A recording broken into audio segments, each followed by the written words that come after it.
ആളെ കണ്ടിട്ടില്ല, ഫോട്ടോയും കയ്യിലില്ല. ഹിന്ദി അറിയാവുന്ന ആരെങ്കിലും കിട്ടിയാൽ ഒരു കളി കളിക്കാം. അയ്യോ, ആട്ടോടെ കാശ് പിന്നെ തരാവടോ. കൈ കാശില്ല, ശമ്പളം കിട്ടട്ടെ. അതല്ലടോ, തനിക്ക് കോളുണ്ട്. താൻ ആളൊരു തട്ടിപ്പ് വെട്ടിപ്പ് വീരനാണെന്ന് നേരത്തെ എനിക്ക് മനസ്സിലായി. തട്ടിപ്പ് വീരനോ? ഞാനോ?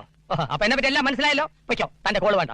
ഇനി കോളുമായിട്ട് വന്നാലുണ്ടല്ലോ ഞാൻ ഗോളടിക്ക് പറഞ്ഞേക്കാം. എന്നെ ഫുള്ളാക്കത് കേട്ടോ. അങ്ങനെ പറഞ്ഞു ഒഴിയരുത്. ഹിന്ദി അറിയാമെങ്കിൽ ഞാൻ പോയേ. ഇവിടെ അടുത്തൊരു ഹോട്ടലിൽ 4 ഗോസായിമാർ വന്ന് താമസിക്കുന്നുണ്ട്. കുഴപ്പണക്കാരാണെന്ന് എന്റെ അറിവ്. അവർ ആലിബാബ എന്ന പേരുള്ള ഒരാൾക്ക് 10 ലക്ഷം രൂപ കൊടുക്കാൻ വന്നിട്ടുള്ളത്.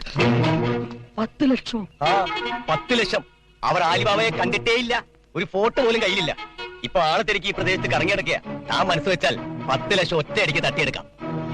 എങ്ങനെ? താൻ ആലിബാബയായി ചെന്ന് പണം വാങ്ങണം. പകുതി എനിക്കും തരണം. 50-50. बोलूंगा, उठो, इधर आइए। अली बाबा